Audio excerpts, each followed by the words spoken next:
with very serious business. The latest development in the American government's threats to intervene in Nigeria's security challenges have emerged as Republican Senator Ted Cruz has posted on X, saying that in the next few days he will be explicitly naming the Nigerian officials that he feels should be held accountable. President Trump designated Nigeria as a country of particular concern. That is tremendous news. It's something that I've been advocating for a long time.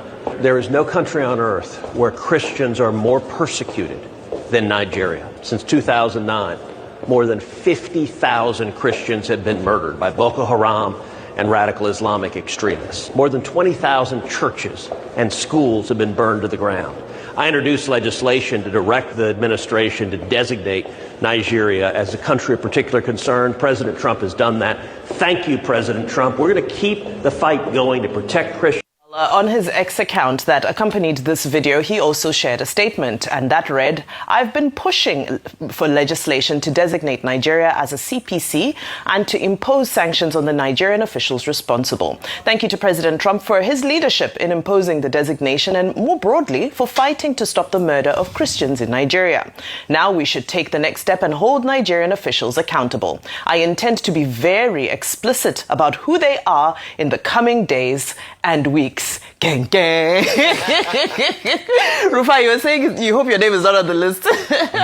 No, I'm joking. I'm joking. I'm not doing. What's It's your take on this? politicians. Yes, I know. It's Nigerian politicians that will be asking now that, hey, hope my name is not on the list. Hope my asset in America. Hope my name is not on the list. Little wonder that we are really here, even the debate. Somebody say, don't talk about Trump. Don't talk about Trump in the past.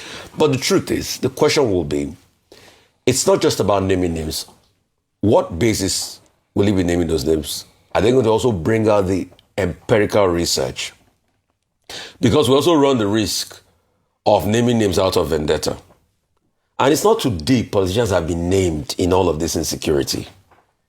But some politicians have come out to say, oh, it's out of vendetta. So we would like to see based on the intelligence. So for me, it's not about the naming of names, which I wanted Cruz to name, because it's not today we are having names. What about the names that were released in Dubai of terrorist financiers? What happened? We didn't get anything out of it.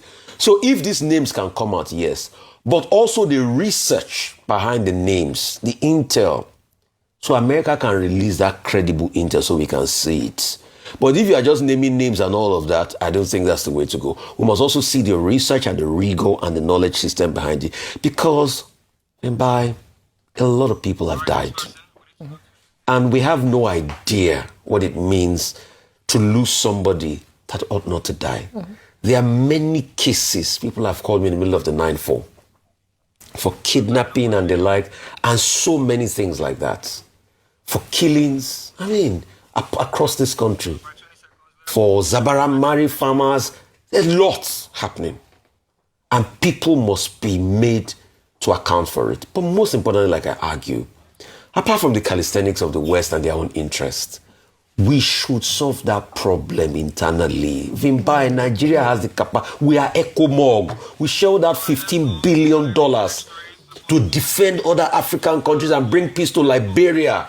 The peace in Liberia today, the peace in Syria alone, Nigeria did it. Why can't we do it for ourselves? Oh, very well said. I think it comes down